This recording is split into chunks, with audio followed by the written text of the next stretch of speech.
Hi guys, this is CA Priyanka Mehta and I hope you all are doing absolutely amazing. सितंबर 2025 के exams आने में सिर्फ 30 दिन बचे हैं and I am pretty sure आप में से मेजॉरिटी स्टूडेंट्स की पढ़ाई बहुत अच्छी चल रही होगी. But at the same time मेरे पास काफ़ी सारे बच्चों की क्वेरीज आ रही हैं कि दीदी अभी तक हमने बिल्कुल पढ़ाई नहीं करी है, तो क्या अभी भी पॉसिबल है एग्ज़ाम क्लियर करना. So my answer to all such students is yes, you can clear your exams in these 30 days also, provided you work very hard. आप अपनी जी जान लगा के मेहनत कर लो, प्रॉपर प्लानिंग, प्रॉपर एग्जीक्यूशन के साथ अपना बेस्ट दो, तो डेफिनेटली आप इन 30 डेज़ में भी एग्ज़ाम्स को क्लियर कर सकते हो.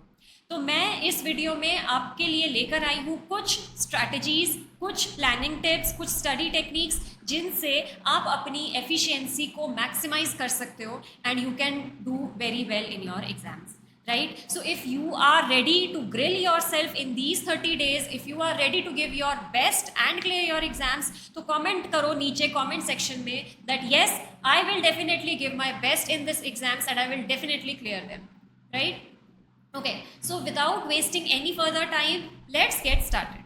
सबसे पहली बात तो ये है कि आपको 100% सिलेबस कवर करने की ज़रूरत नहीं है.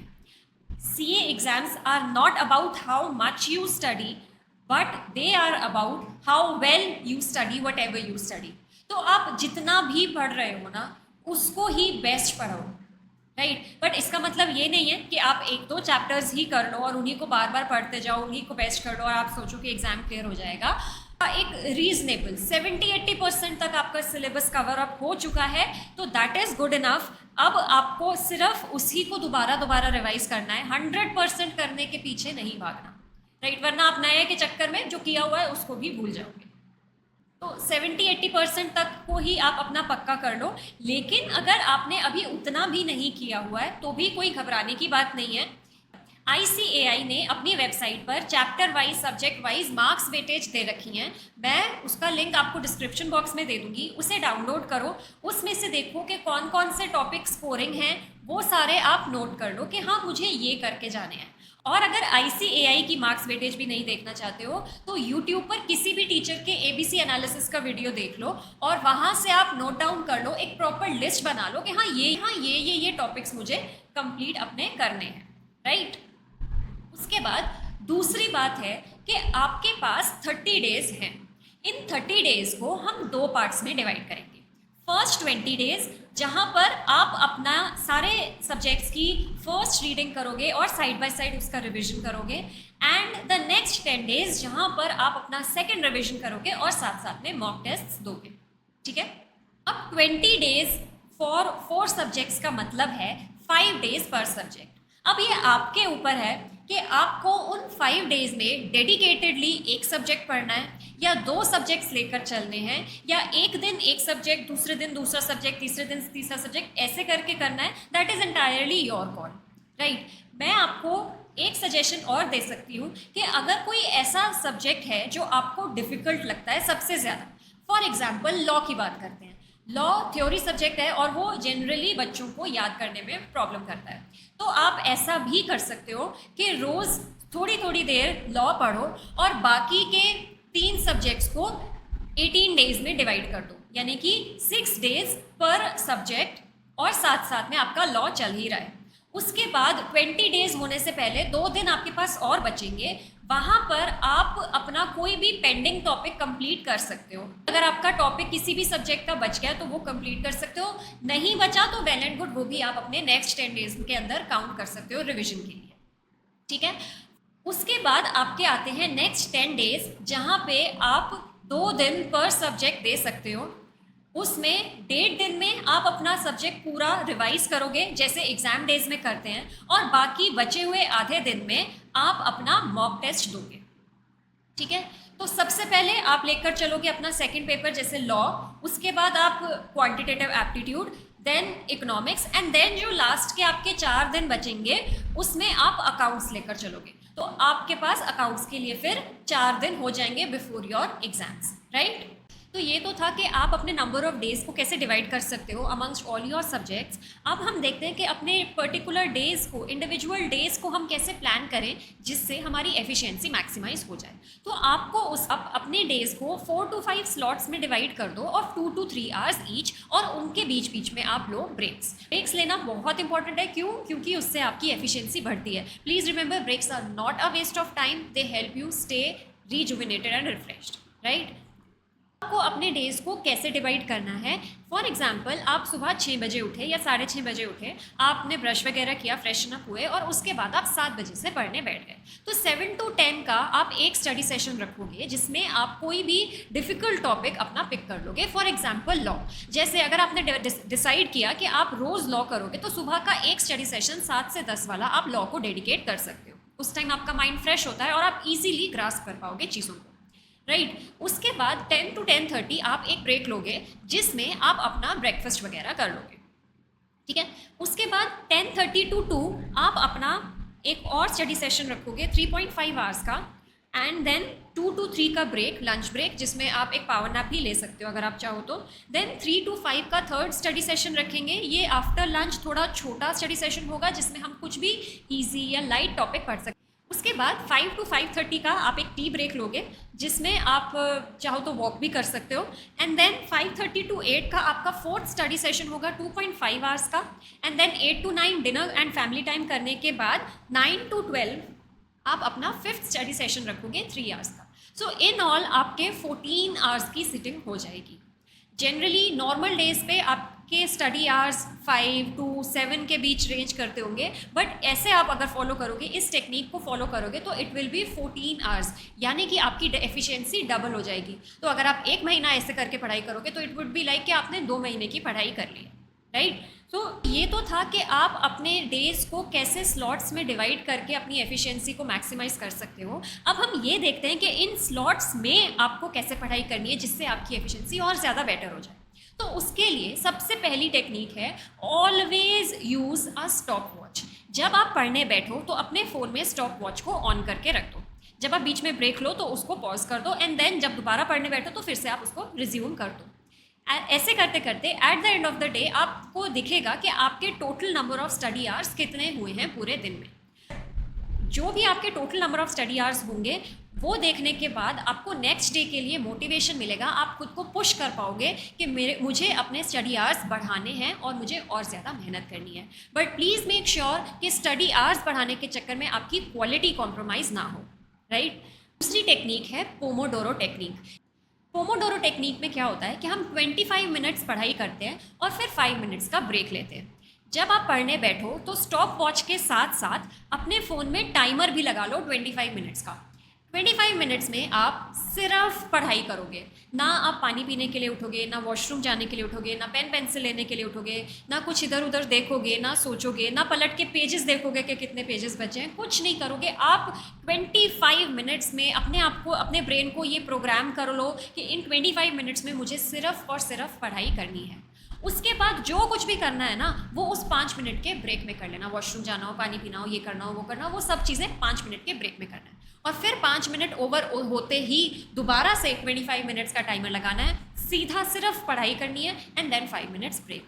उसके बाद ऐसे करते करते जब आपका पूरा स्टडी स्लॉट कंप्लीट हो जाएगा तब आप अपना लंबा ब्रेक ले सकते हो, जैसे कि ½ एन आवर का या 1 आवर का, ठीक है। थर्ड पॉइंट इज़ कि जब आप वो 25 मिनट्स में पढ़ने बैठ रहे हो तो make a note of how much portion you are covering. For example, अगर आप थ्योरी पढ़ने बैठे हो तो उन 25 मिनट्स में आप कितने पेजेस पढ़ पा रहे हो, या अगर आप न्यूमेरिकल्स कर रहे हो तो उन 25 मिनट्स में आप कितने क्वेश्चंस कर पा रहे हो, इसका पहली बार में इसको नोट कर लो। एंड देन सेकेंड टाइम में take it as a target कि मैं 25 मिनट्स में फॉर एग्जाम्पल 3 क्वेश्चंस कर सकता हूँ या कर सकती हूँ, तो that will serve as a target आपके लिए कि अब अगर 25 मिनट्स में मैं 3 क्वेश्चन से कम कर रही हूँ तो इसका मतलब है कि मेरी एफिशिएंसी कम हो रही है या मेरा ध्यान इधर उधर भटक रहा है, राइट। तो कोशिश करो, पुश करो खुद को कि आप अपने उस टारगेट को मीट कर पाओ। जब आप ऐसे करके चलोगे, जब आप ऐसे घड़ी का ध्यान रखते हुए चलोगे तो आप नोटिस करोगे कि आपकी स्पीड बहुत बढ़ गई है। वरना अगर आप बिना घड़ी का ध्यान करते हुए चलते रहोगे तो आप इजीली इधर उधर लॉस्ट हो जाओगे और आपकी स्पीड बहुत स्लो हो जाएगी, right. Then next point is revise whatever you study. आपने एक दिन में जितनी पढ़ाई करी उसको नेक्स्ट डे पढ़ाई स्टार्ट करने से पहले 1 घंटे में सारा रिवाइज कर डालो। ऐसा करने से क्या होगा, आप जितना आपने पिछले दिन पढ़ा है आपको वो सारा याद रहेगा, आप भूलोगे नहीं। ऐसा नहीं होगा कि आप पढ़ते तो जा रहे हो लेकिन साइड बाय साइड आप सब कुछ भूलते जा रहे हो। तो रिविजन करना is very important. I know बहुत बोरिंग लगता है, बिल्कुल मन नहीं करता नेक्स्ट डे वही पुराना दोबारा से उठाने का, but trust me guys it is very very effective. ज़्यादा से ज़्यादा आप ये कर सकते हो कि आप सेम डे पर लास्ट का 1 घंटा, जैसे 9 to 12 का आपका स्टडी स्लॉट है तो आप 11 to 12 आप अपना सारा रिविजन कर सकते हो। But revision is important and please note कि अभी आप जितनी मेहनत कर लोगे, जितना टाइम इस रिविजन में दे लोगे, it would be an investment और आपको आगे चलकर ये बहुत हेल्प करने वाली है, राइट? तो revision is very very important and non negotiable.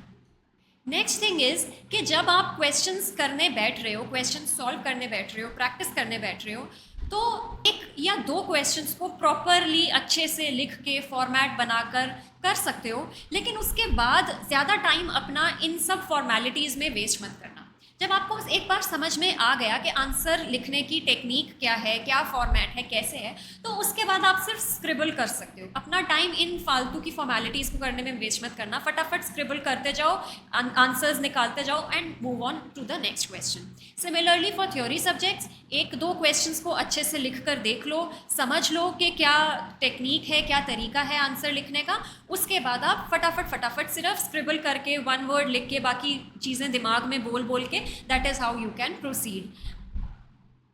Next point is, जब आप क्वेश्चंस करने बैठ रहे हो, चाहे थ्योरी हो चाहे न्यूमेरिकल हो, पहले खुद से सॉल्व करने की कोशिश करो। फॉर एग्जाम्पल न्यूमेरिकल सब्जेक्ट है, न्यूमेरिकल क्वेश्चन आप सॉल्व कर रहे हो, तो आंसर देखने से पहले खुद सोचो कि इसका सोल्यूशन क्या होगा, पूरा बेस्ट कोशिश करो, फिर उसके बाद ही अपने सोल्यूशन को रेफर करना, आई मीन अपनी नोटबुक्स को रेफर करना। सिमिलरली फॉर थ्योरी सब्जेक्ट्स, आप कोई क्वेश्चन पढ़ रहे हो तो पहले हाथ रख के बिना देखे ये सोचो कि इसका आंसर कैसे बनना चाहिए। जब आप ऐसे सोचोगे ना, तभी आपका दिमाग चलना स्टार्ट होगा और आप एग्जाम में बेटर कर पाओगे। एंड ऑल्सो जब आपको पता होगा कि मैंने यहाँ ये गलती करी है खुद सोचने में या खुद सॉल्व करने में, और जब आपको सोल्यूशन से वो गलती पता चलेगी, तब आपको वो याद रहेगी for a longer period of.